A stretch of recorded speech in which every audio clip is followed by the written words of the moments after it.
Jensen Adams. I'm the Chief Environmental Officer with the City of Kansas City, Missouri. The office that I work with is called the Office of Environmental Quality.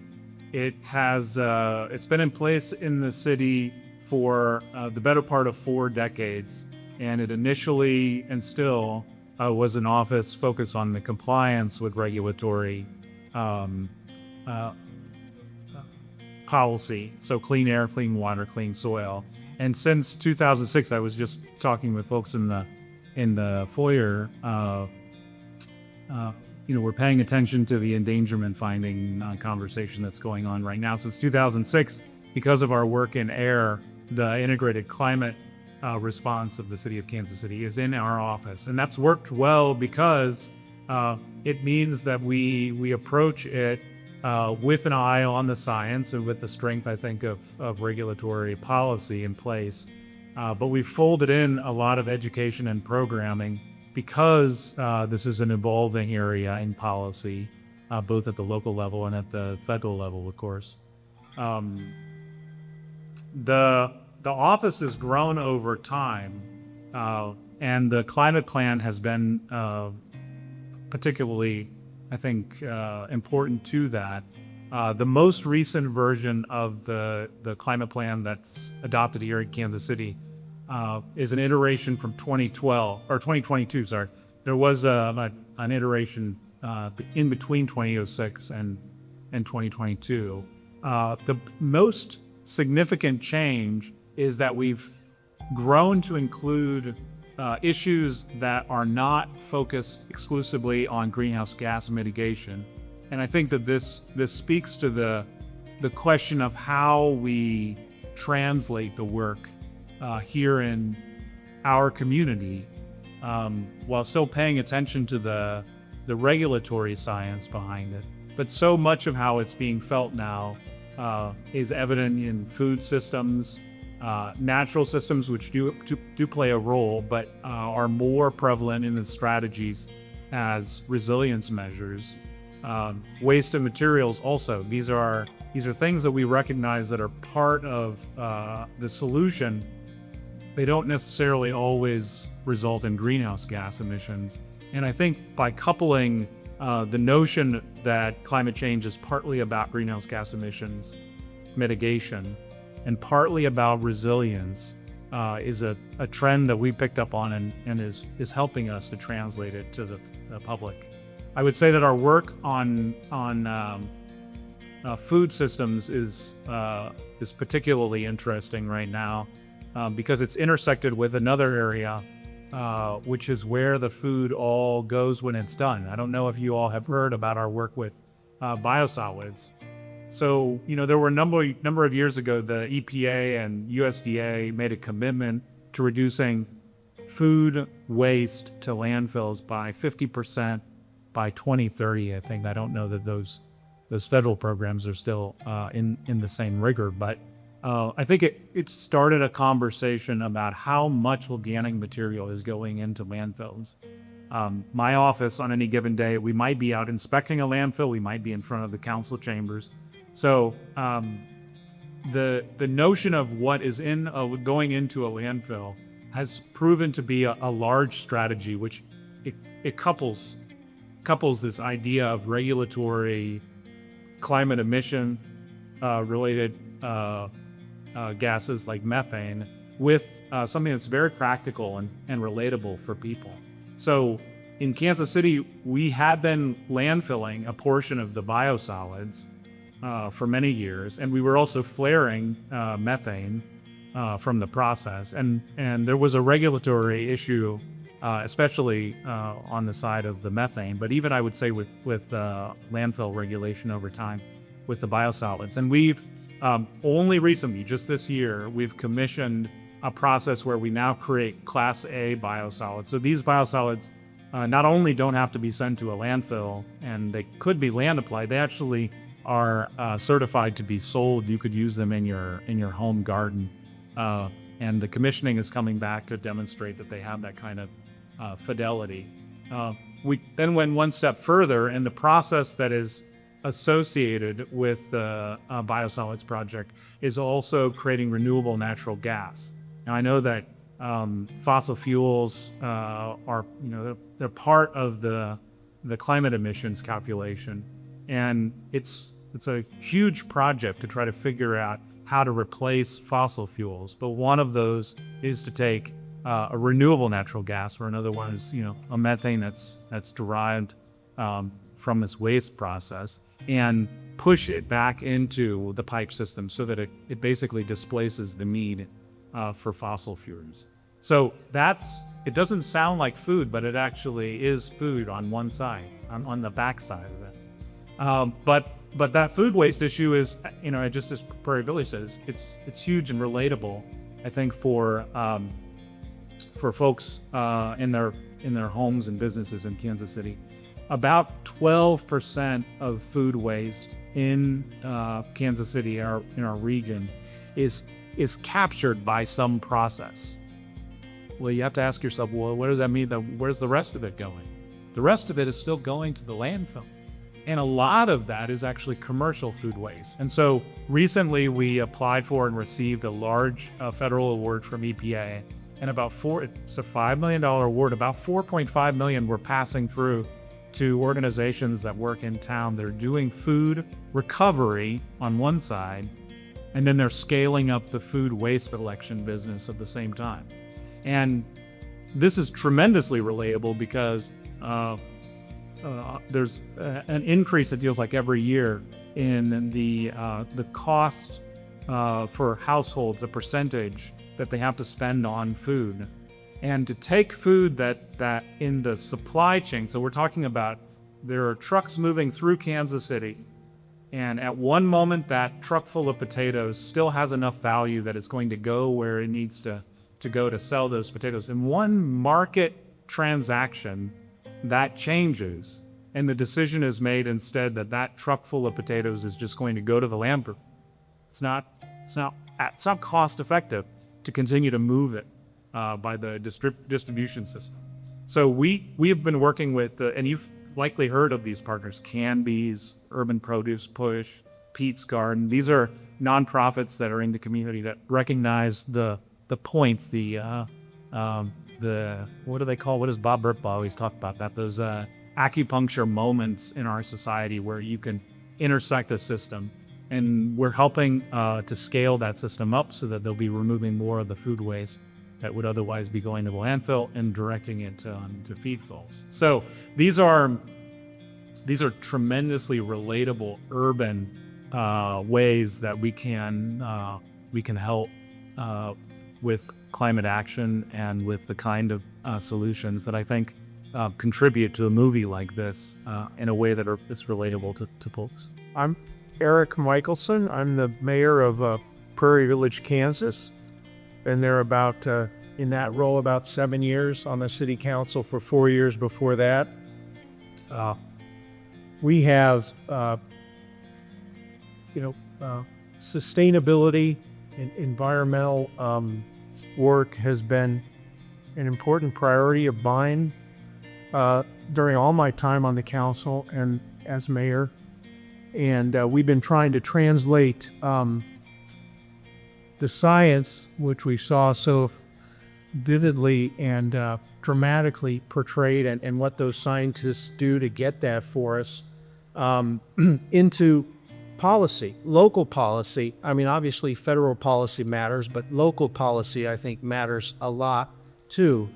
And we've accomplished quite a bit that we're proud of. Fred's a member of our Prairie Village community, and he and his wife and others on our environmental committee have been integral in the success of getting some things done. Like, I think we have one of the only public works buildings that was built to LEED Platinum standards anywhere in the country. We're very proud of that. When we redid our facility there, we did that to the highest standards. We're currently redoing a city hall that's about, almost a half century old, doing that to LEED Gold standards. We have a environmental committee that's been very active in helping us do all kinds of other things along the way, including a commitment to net zero for our city. Solar panels are going to be on the roof. We have a new food composting program. A lot of other good things going on, all just stop with the summary there. But every time we do one of these things, I'll just add, we run into stiff resistance from what's, I think, fortunately a minority in our community, but it's still a significant component who either don't understand or don't accept the need and the goal of being active in this area from a policy standpoint.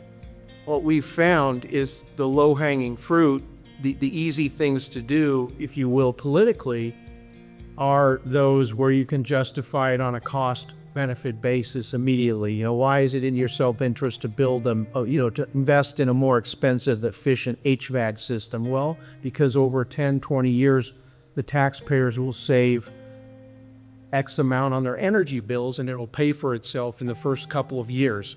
That's especially when the political winds shift against these things as they have recently. That's how you get these things done. The challenge to me is taking the science, the hazards downstream that the film talked about for some of these villages in Peru, for example, is immediate, it's dire, it's life-saving.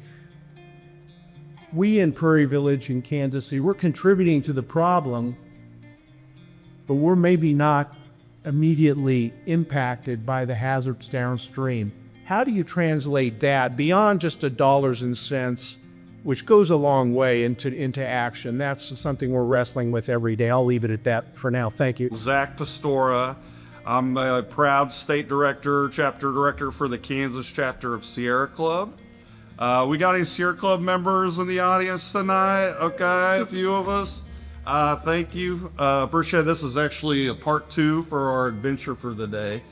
We did a river cleanup this morning at Cow Point. So we picked up some trash, had a little adventure there, and here we're reliving an adventure through this film and appreciation of science.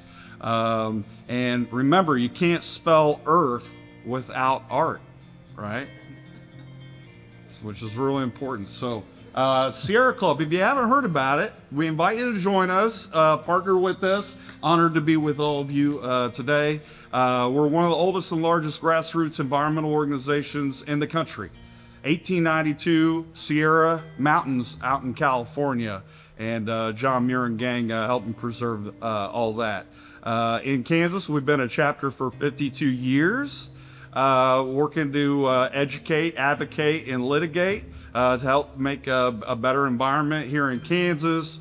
We have some members of our local group, the Kansas Network, here tonight, as well as our Thomas Hart Benton group on the Missouri side. So we have 64 chapters across the United States, and it's amazing. Honored to be teammates with people who take time out of their life to protect the places that mean so much to us, that care about us, and is so important for future generations.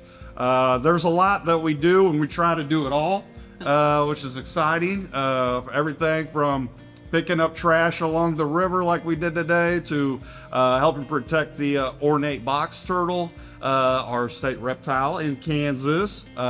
It's increasingly threatened from habitat loss and poaching, actually, to supporting for clean energy and opposing some of the data centers, dirty data centers that are knocking at our door, use a lot of water and energy, and produce pollution and noise on their own. So helping communities respond to some of those things right now, and so much more.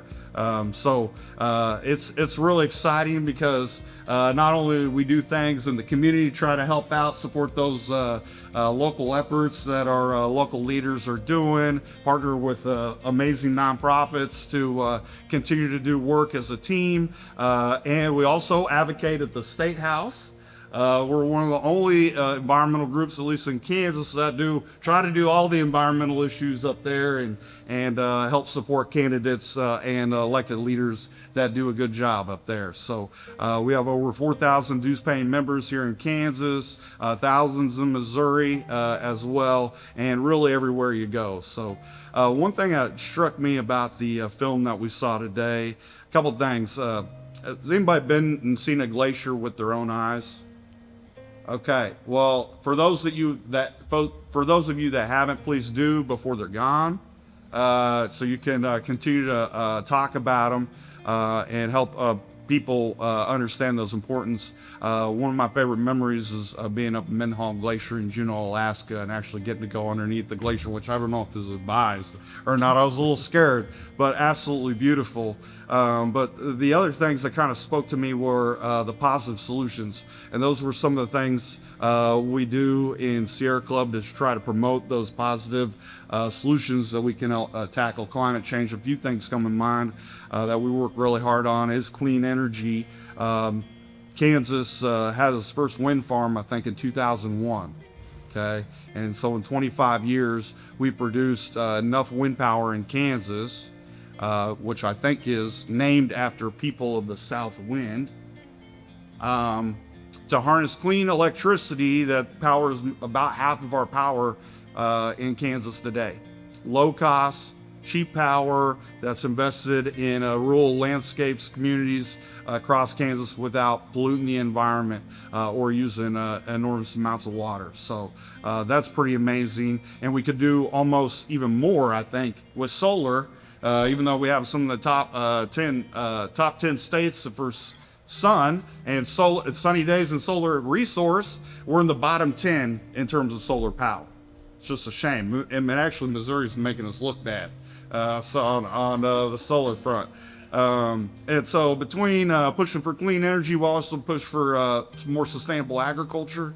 Amazing that we can think about all this carbon that's going into our seas and into our polluting our atmosphere can actually be stored in and positively in our soil. Take the carbon out of the air and put it in the soil and put it to good use through good conservation practices. I am Joella Hoy, and I serve in the Kansas legislature. I live in Lenexa and represent House District 17, parts of Lenexa and Shawnee. And I would say my role in the legislature's role, I serve in House Appropriations Committee, a lot of infrastructure projects and making progress on planning for the future of water in our state.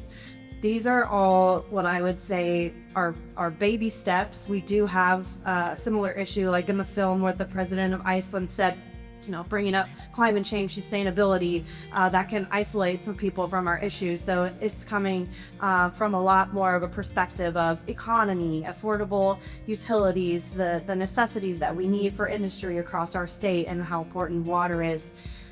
So that really resonated with me as far as how we are able to make progress in a less progressive state on this issue. And I really think the beginning of the film was a metaphor for me being one of 165 members between the House and the Senate of saying, oh, the outhouse is about to blow away. Maybe we should all work together to do something about that, when really we just leave one person running around trying to save as much toilet paper as they can. And I wish I could be more optimistic about it, but we do have a lot of road bumps to discussing this issue from the state level. And we're really fortunate. We have so many local governments, counties, cities, even school districts that are having this discussion. And we have had to fight back against some preemptive bills to prohibit local governments from making some of their own decisions about how they want to protect the environment and how their communities want to address this issue. And we fortunately been able to stop a lot of that under the discussion of local control and allowing communities to make their own decisions in that way. And I don't want to diminish the work that advocates do and the information that we get in the State House, but the reality is this is a tough conversation, and it doesn't happen as openly as this in our committees and in our chambers and floor discussion. So I really appreciate the opportunity to be here tonight. I do see myself as more of a layperson in this on the who's the audience question, and really when you watch it and see the scientists and they know what they're talking about, it just seems so obvious that they're the ones that we should be listening to and trusting with our futures. Hello, my name is Christina Haswood. I am Navajo. I'm born and raised in Lawrence, Kansas, and I'm with the Climate and Energy Project. Our executive director, Dorothy Barnett, unfortunately couldn't make it today, so I got tagged in. I'm one of our program directors at Climate and Energy Project CEP, and I do a lot of our civic engagement work and community work. Basically, I like to say that I educate the public on really complicated topics of clean energy and empower them to use the power of their voice at all levels of government through public comment. At CEP, our mission is to build a resilience in Kansas through equitable, clean energy solutions and climate actions with a vision of healthy and resilient Kansas with flourishing communities, equitable access to clean energy, robust civic engagement participation, policies that protect our people and planet to ensure a thriving and just future. Now, there's really no denying that our states can do better in terms of making sure Kansas and Missouri have water conservation, renewable energies, clean air, healthy lands, clean energy transportation options that reduce the carbon footprint that we do, and our health and well-being. Our partners, we work alongside all these folks pretty much at the table, but in the nonprofits, we have a little coalition where we like to call these policy areas wealth. Now, we all like wealth, right?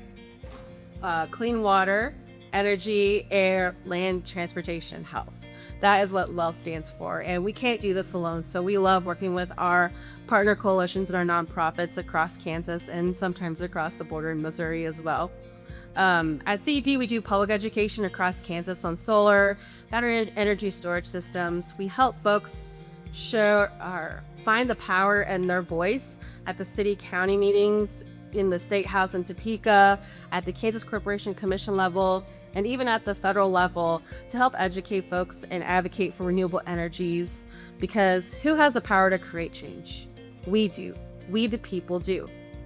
Some of the projects that Climate Energy Project is currently working on is some solar and siting at the city and county level, mainly in Wichita and Wyandotte area, working with other nonprofits as well, creating informational webinars that are accessible to all folks in Kansas, and to have letter writing tools on public comments to give feedback to the city and county commissioners on voicing your opinion on these renewable energy projects.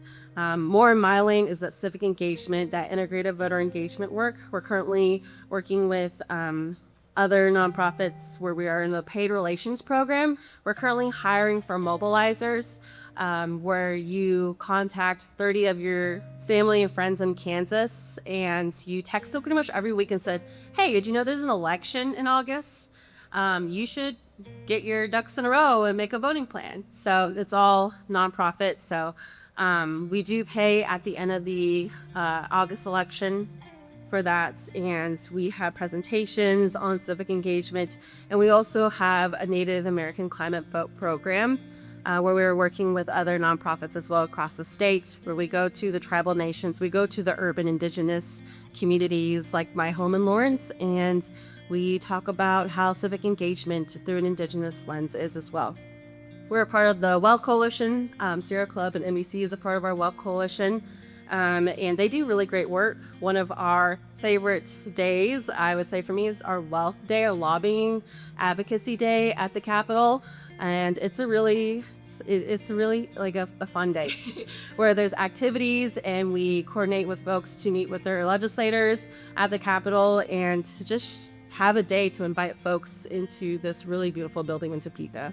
We also have our Clean Energy Business Council. We have about 10 to 11, 12 folks on this, where we have solar installers, engineering firms, and folks who are involved in the Clean Energy Business Council and solar, where we have more of that business side, where we want to grow the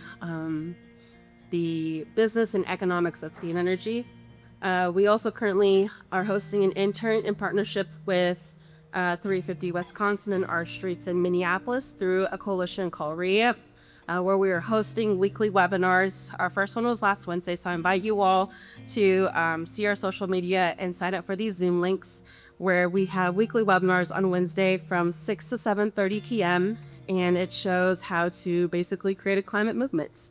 And to go through the history of climate and climate justice and the intersectionalities that we are facing today. Another great thing that we're working on in my hometown in the city of Lawrence is Ordinance 9744. The city of Lawrence is currently, this ordinance was created with the goal of 100% renewable energy. The city is looking to redact that and to not continue on with that goal. So we are working in partnership with the League of Women Voters of Douglas County, and we have an event July 7th at the Lawrence Public Library from 6 to 7:30, where we want to inform the public that this is going on. We want to have experts on the panel, and just to tell the public, hey, we want to keep this 100% renewable energy goal, right? Okay, so this is what we can do about it, and to have action that night through public comment or through making a video and sharing that with your family and friends online. So those are a few things that we're doing at Climate Energy Project. I love that we get to work with our partners across Kansas and Missouri, and yeah, I'll pass it off. So I'm Kelly Gilbert. I'm the director of the Metropolitan Energy Center. We're a 40-year-old nonprofit that focuses on energy efficiency and energy conservation. I grew up on a family farm, and sustainability is a way of life on a farm. It's very difficult to do anything without talking about repair or renewal or reusing something, passing it to the next kid in the family. On a farm, it's just the way that your life works. I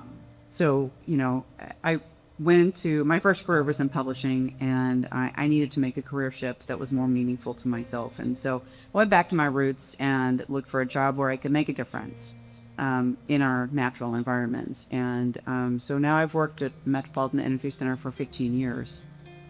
Our staff at Metropolitan Energy Center helps people, governments, and businesses use less energy in their cars, in their trucks, in their homes, and their buildings.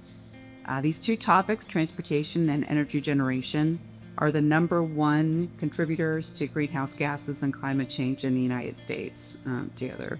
So the storm last night is a really excellent example of the worsening weather conditions that we can expect as a result of climate change, and an indicator that our work is as important now as it was 40 years ago.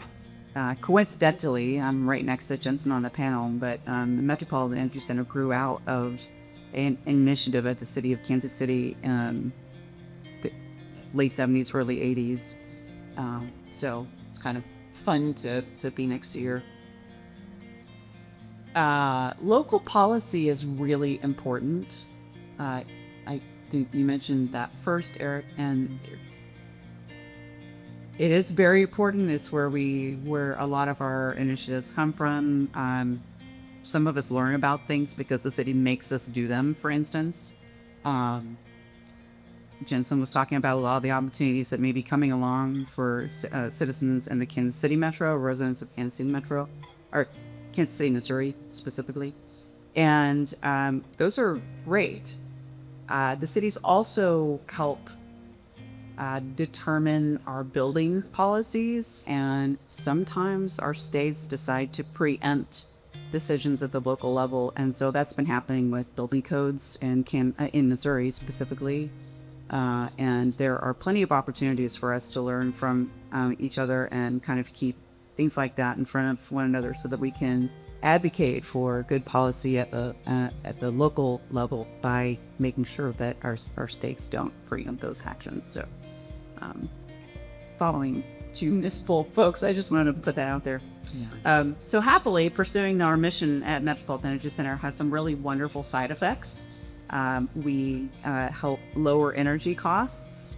We generate better air quality, better health for residents and workers, and a lower impact to the environment overall. And in the long run, our work even helps with economic development and economic mobility.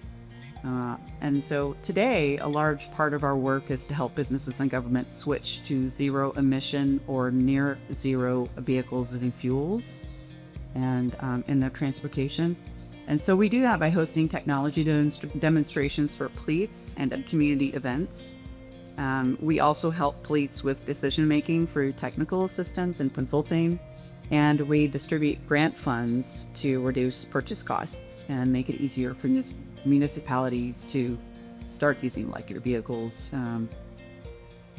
And within the next several weeks, we plan to announce new grant funds for organizations that are operating heavy-duty diesel vehicles and should be able to access some funding via the EPA's Diesel Emission Reduction Act.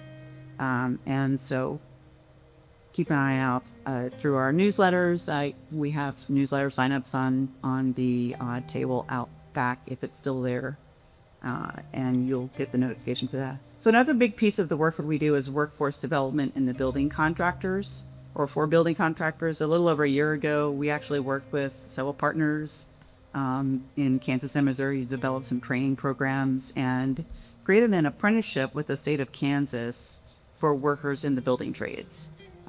We also offered other professional development and training opportunities, and that included a pipeline to employment. So we marketed to underemployed folks and folks who were unemployed and coming out of high school, and bringing them information about how to work in the building trades. That's actually construction and the building trades is one of those areas where a lot of the workers are aging out, and people coming out of high school and moving into new careers are not necessarily looking at that. And so that was one of our goals as well. And so we had a pause in that work about a little over a year ago, but we're excited to announce that we're going to be bringing these training programs back this fall.